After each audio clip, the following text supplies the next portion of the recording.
Адамның жаны аманаты ол Алланың.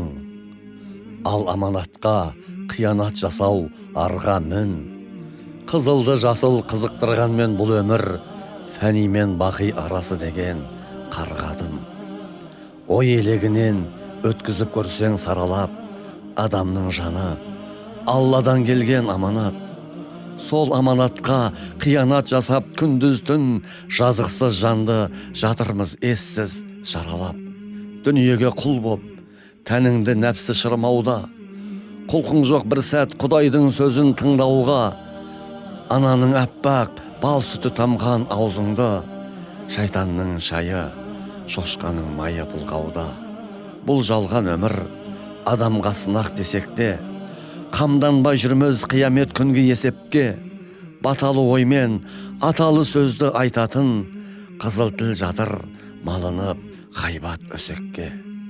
Күнәңді артып бергенде Алла мойныңа, өкінерсің ау бүгінгі ессіз ойыныңа.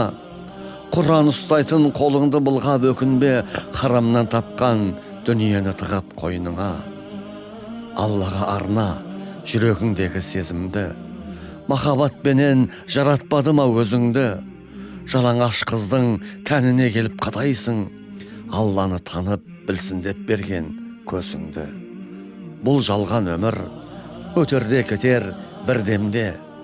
Алланың сыйы жәннаттың төрі білгенге, мешітті аңсап таладау қайран аяғың, сайрандап сауна сырахана деп жүргенде. Алла алдында тұратын сені бағалап, бойыңа жина ар, иман, сабыр, қанағат.